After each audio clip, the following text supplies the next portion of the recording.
옆에 계신 분들과 함께 인사 나누셨으면 좋겠습니다. 잘 오셨습니다. 어린 시절 중고등부 성가대를 할 때에 지휘자 선생님께서 자주 하셨던 말씀이 있습니다. 합창을 할 때 중요한 게 노래의 마지막이다. 노래 중간에 좀 실수를 하고 좀 틀리고 그러더라도 마지막을 아름답게 하나 된 소리로 쫙 이제 모으고 곡을 아름답게 마무리하면 이제 중간에 했던 실수들도 잊혀지고 곡의 퀄리티가 굉장히, 합창의 퀄리티가 굉장히 올라간다라고 하면서 곡의 마지막을 잘 마무리할 것을 강조하셨던 기억이 있습니다. 오늘이 참 의미가 있는 날이지요. 어제는 예수님 나신 성탄절이었고요. 성탄절에서 하루가 지난 날이고, 오늘이 이제 2025년 마지막 금요일입니다. 마지막 금요 기도회 자리, 예배하는 이 시간 우리의 마음과 정성을 다해서 하나님께 예배하는 우리들 모두가 될 수 있기를 간절히 소망합니다. 하나님께 우리의 마음을 열고 귀를 열고 하나님의 말씀을 듣고, 그리고 하나님 예비해 주신 그 놀라우신 은혜를 경험하는 귀하고 놀라운 금요 기도회, 오늘 이 밤이 될 수 있기를 간절히 축원합니다. 우리가 인생을 살아갈 때에 결정적인 사건들을 만나고는 합니다. 어떤 일들은요, 너무 기쁘고 감사하고 좋은 일이어서 나중에 그 일들을 생각해 보면은 그 일들을 추억할 때마다 참 마음이 따뜻해지고 마음에 깊은 감사가 일어나는 그런 좋은 일들이 결정적인 사건으로 일어날 때가 있고요.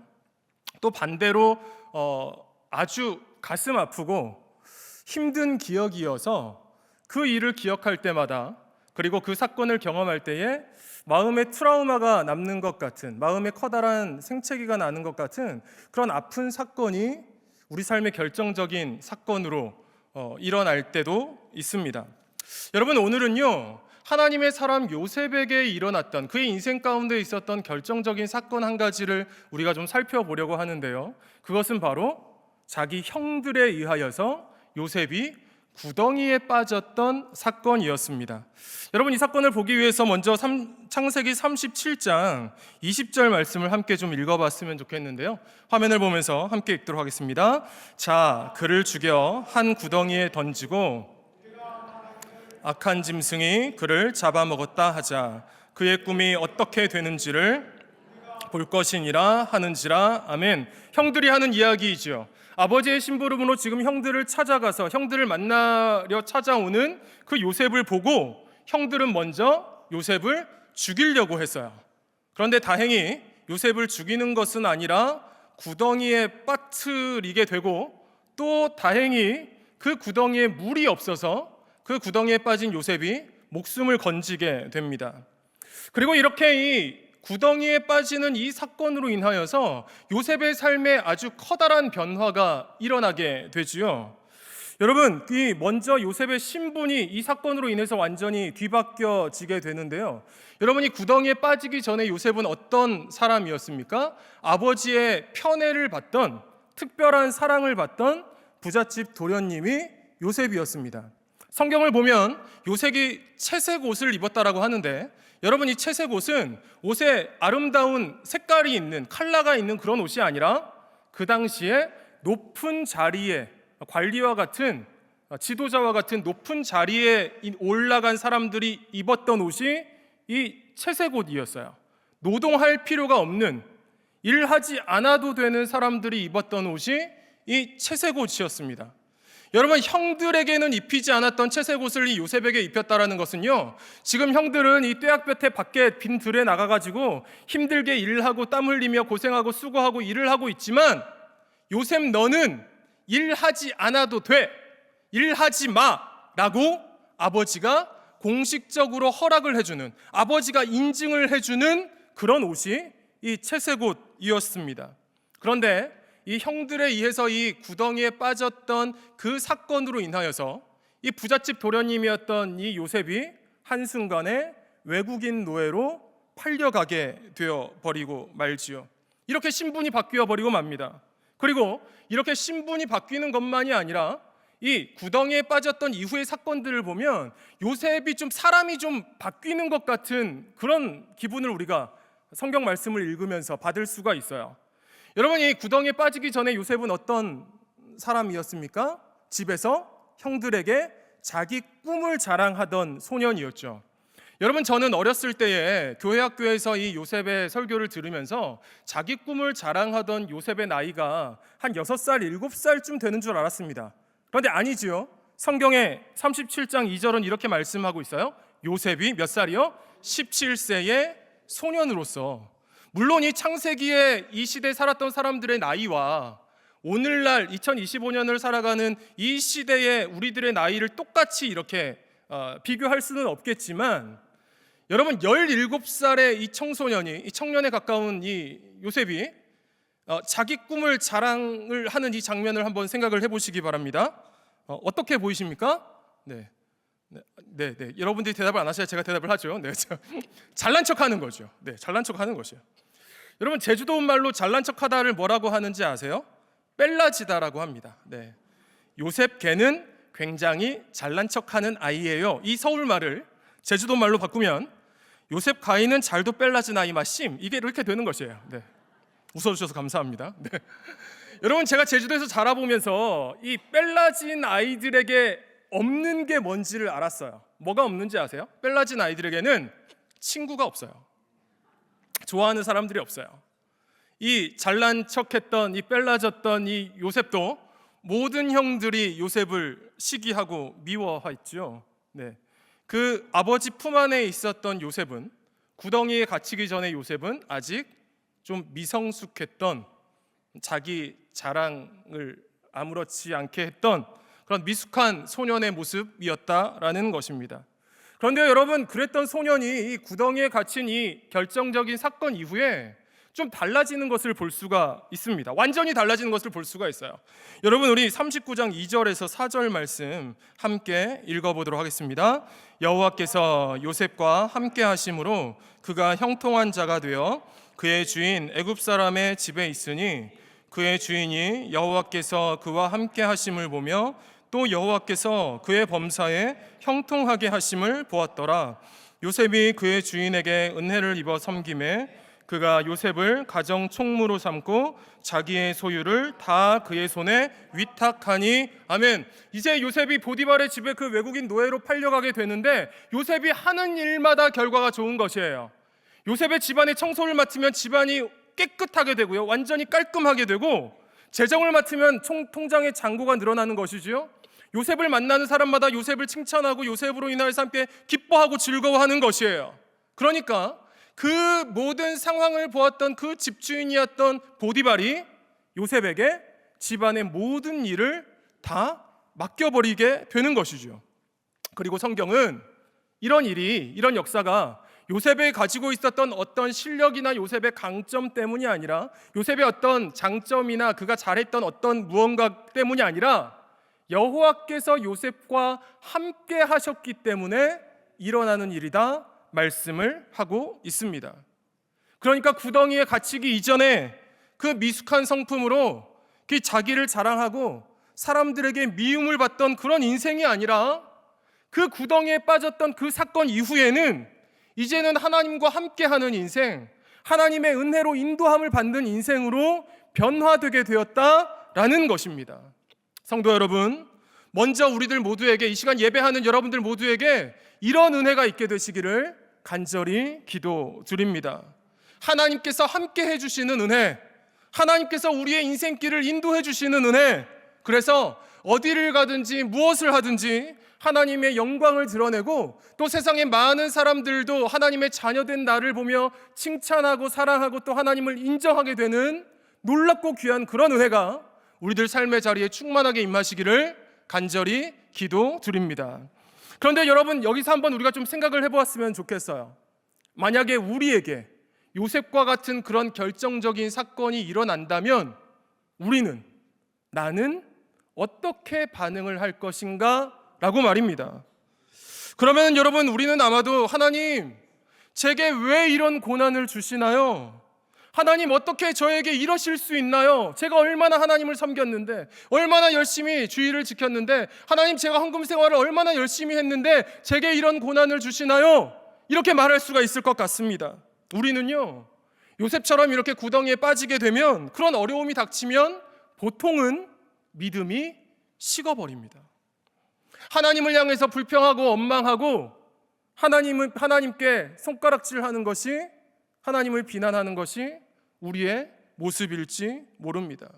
그런데도 요셉은 이 구덩이에 빠졌던 그 고난의 사건 이후에 믿음이 더 자라난 것처럼 보이는 것이에요.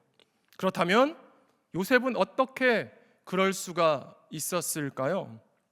이 질문에 대해서 어떤 책에서 이렇게 말씀하는 것을 제가 좀 읽어보았습니다. 형들에 의해서 그 모래 구덩이에 빠지게 된 그날 요셉은 하늘을 바라봤다라는 것입니다. 여러분, 구덩이에서는 좌우를 둘러봐도 아무것도 보이지가 않지요. 오직 하늘밖에는 보이는 곳이 없습니다.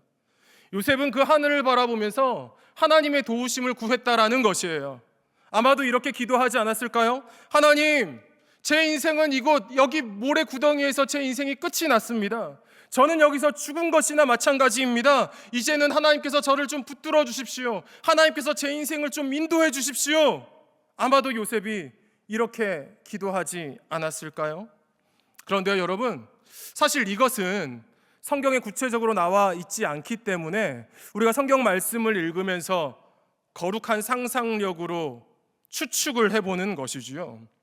그런데요, 여러분, 요셉의 이런 태도가 드러나게 되는 장면이 또 한 번 나오는데요, 그 장면이 바로 오늘 우리가 읽었던 39절의 말씀입니다. 배경은 너무도 잘 알고 계시죠? 보디발의 집에 팔려온 요셉이 일도 잘합니다. 그리고 잘생기고 성경에 보니까 아름답기까지 했다 말씀하고 있습니다.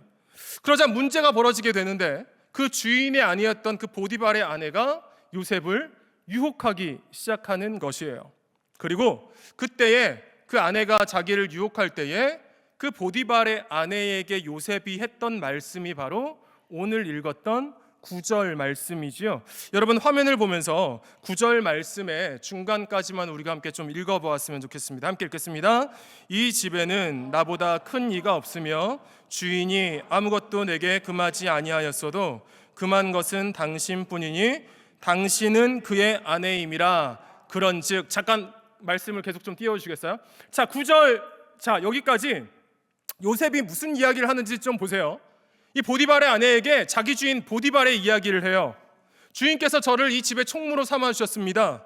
제게 모든 것을 허락해 주셨습니다. 저는 주인께 큰 은혜를 입은 사람입니다. 당신은 그분의 아내 아닙니까? 그 다음에 그런즉, 여러분, 요셉이 이렇게 말을 한다면, 지금 보디발의 이야기를 한참 했다면 그런즉 다음에 어떤 내용이 이어져야 자연스러울까요? 그런즉 내가 어찌 이 큰 악을 행하여 주인님께 큰 죄를 저지르겠습니까?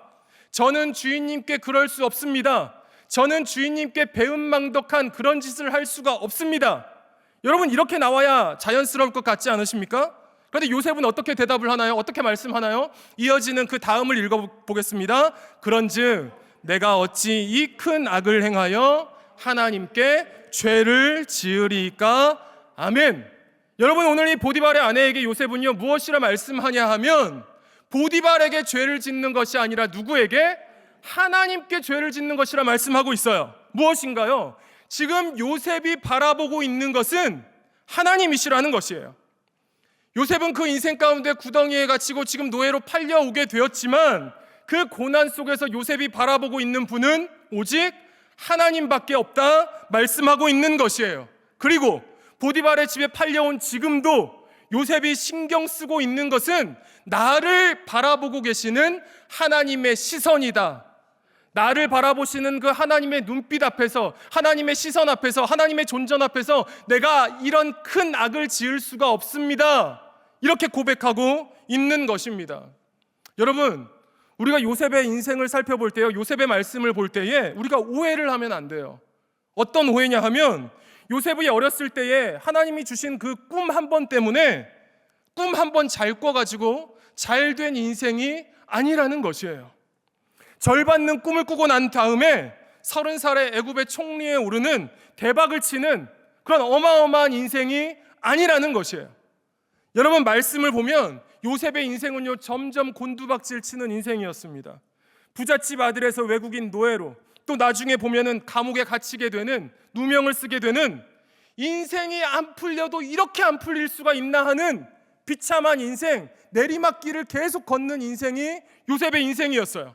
그런데요 여러분, 그렇게 인생의 하얀 곡선, 그 내리막길을 걷는 그때에 요셉은 하나님을 원망한 것이 아니라, 믿음 버리고 하나님을 떠나간 것이 아니라, 하나님 그 고난의 한복판 속에서도 하나님만을 바라보았다라는 것입니다. 성도 여러분, 우리에게 진짜로 필요한 것은 요셉의 이 믿음 아닌가요?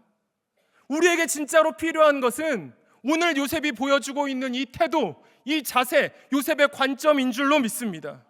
우리의 평생에 우리에게 어떤 일들이 일어나든지 하나님을 향한 믿음 흔들리지 않고 하나님을 바라보며 하나님이 주실 그 은혜를 변함없이 기대하며 하나님을 의지하고 나아가는 것, 그런 자세, 그런 요셉의 태도가 우리에게 필요한 줄로 믿습니다. 여러분, 요셉에게 이러한 태도, 이러한 자세를 갖추게 하시기 위하여서 하나님이 사용하신 장치가 무엇이었나요? 바로 그 결정적인 사건, 아무것도 보이지 않는 그 모래 구덩이에 갇히는 그 사건이었어요. 요셉이 아버지가 사주는 그 채색옷에 정신이 팔려 있을 때에, 아버지의 품 안에 갇혀가지고 세상에서 내가 제일 잘난 줄 알고 나를 자랑하면서 그렇게 정신을 못 차리고 있을 때에, 하나님께서는 그런 요셉을 들으셔서 그 모래 구덩이, 하나님만 보이는 그곳으로 하나님이 옮겨 놓으시는 것이에요. 여러분, 여기에서 여러분들께 첫 번째 질문을 하나 드리려고 합니다. 여러분, 여러분들께서는 요즘 무엇에 관심이 가장 많으십니까? 여러분들께서는 요즘 무엇에 정신이 팔려 있으십니까? 여러분들의 재정 가운데 가장 많은 부분을 차지하는 것을, 가장 큰 지출을 차지하는 것이 어떤 부분입니까? 여러분들의 유튜브 알고리즘에는 어떤 것들이 올라오고 있으십니까? 우리가 하나님 아닌, 하나님과 상관없는 그 무언가에 온 마음과 정신이 팔려버린다면 어쩌면 하나님께서는 우리에게도 그 요셉에게 허락하셨던 구덩이의 시간을 허락하실지도 모릅니다.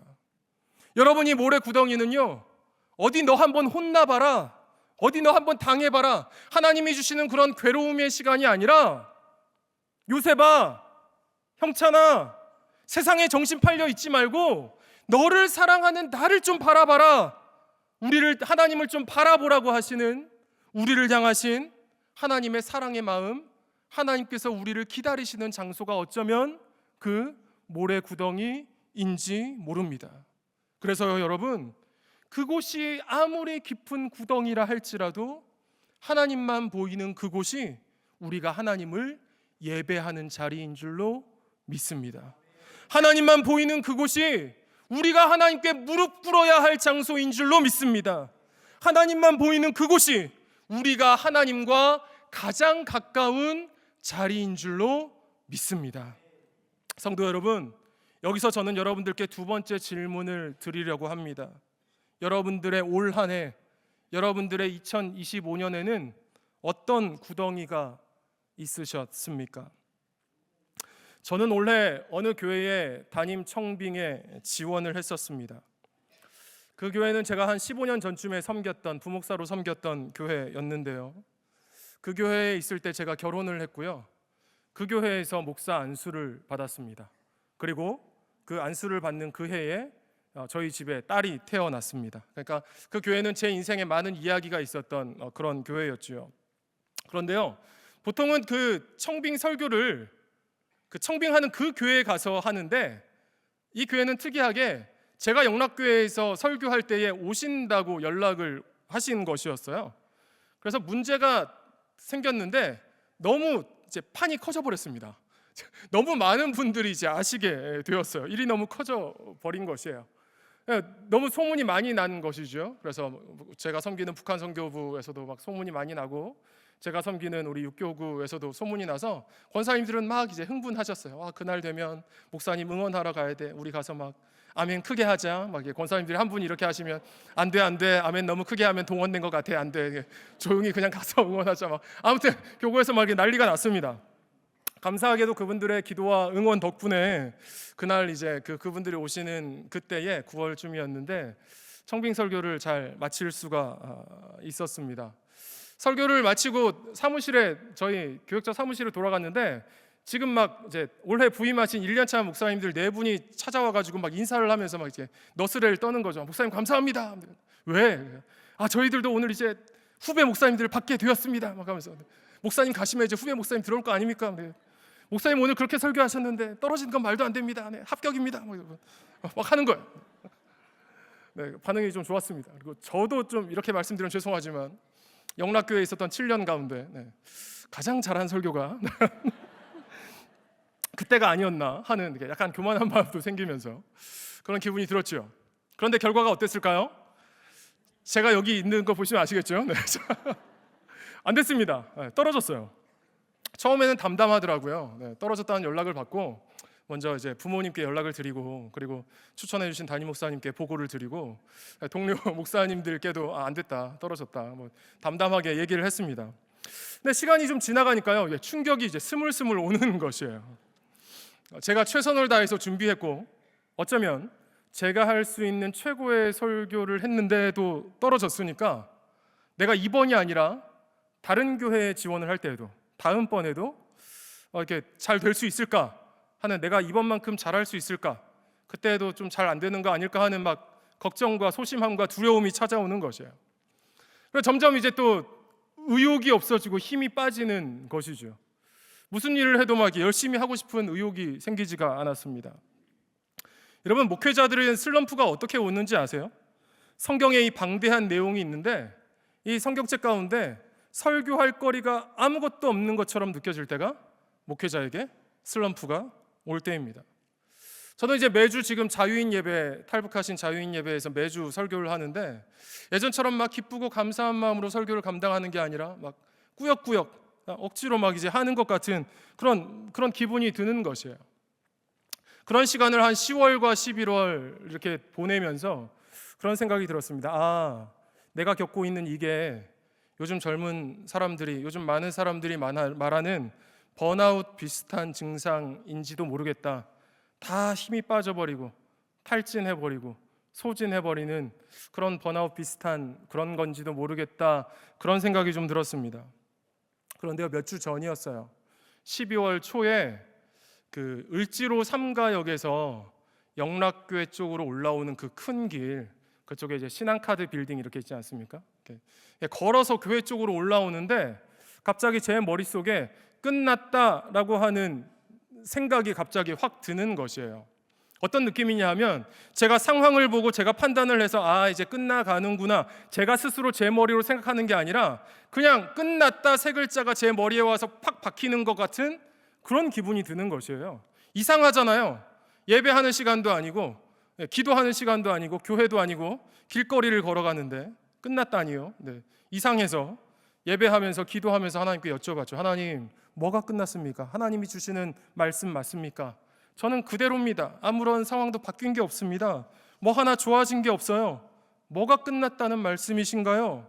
이렇게 하나님께 질문하는 저에게 하나님께서 이렇게 말씀하시는 것 같았어요. 형찬아, 너를 목사로 만든 게 나다.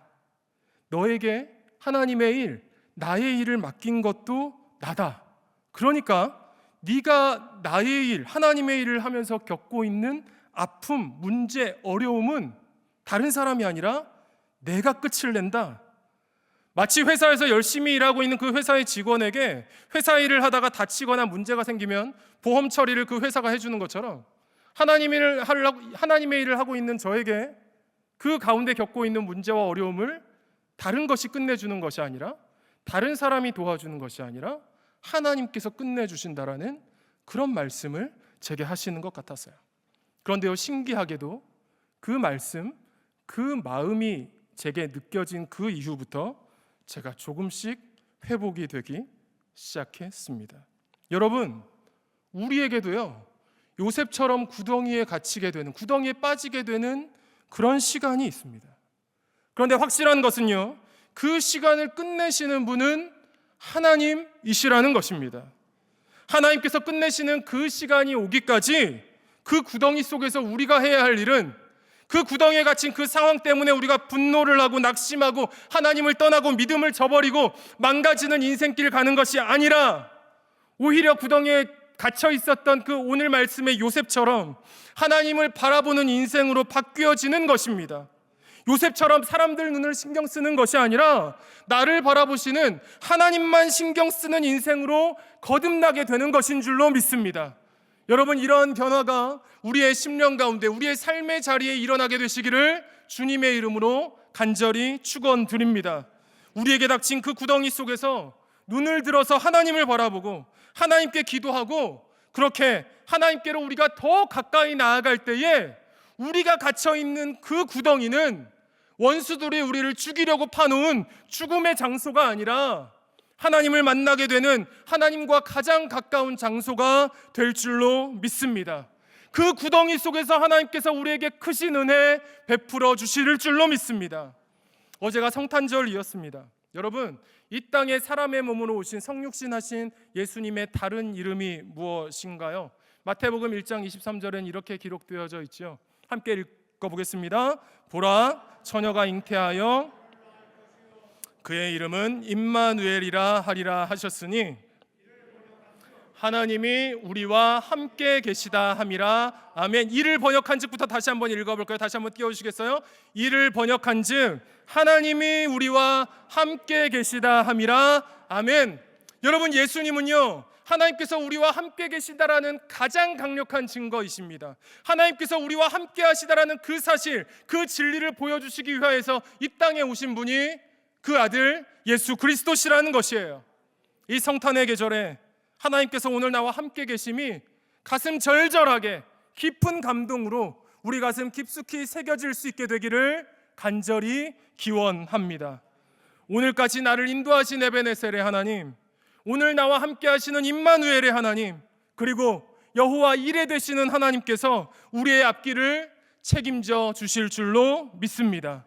요셉처럼 어디를 가든 무엇을 하든 여호와 하나님과 함께함으로 하나님이 주신 승리를 누리시는, 그리고 새롭게 다가올 2026년 임마누엘 하나님과 믿음의 길을 담대히 걸어나가는 우리들 모두가 되실 수 있기를 주님의 이름으로 간절히 축원합니다. 기도하시겠습니다. 하나님 아버지, 저희의 삶의 깊은 구덩이에 빠지는 고난의 시간이 찾아온다고 하여도 그 속에서 믿음 버리지 않고 눈을 들어 유일한 해답 되시는 하나님을 바라보게 하여 주시옵소서. 하나님만 보이는 그곳이 기도하는 자리, 예배하는 자리가 되게 하여 주시고, 하나님만 보이는 그곳이 하나님과 가장 가까운 자리임을 깨닫고 그 안에서 하나님의 거룩한 백성으로, 하나님만 의지하는 참된 하나님의 자녀로 변화되게 하여 주시옵소서. 오늘도 우리 가운데 역사하여 주시는 우리 구주 예수 그리스도의 이름으로 기도드리옵나이다. 아멘.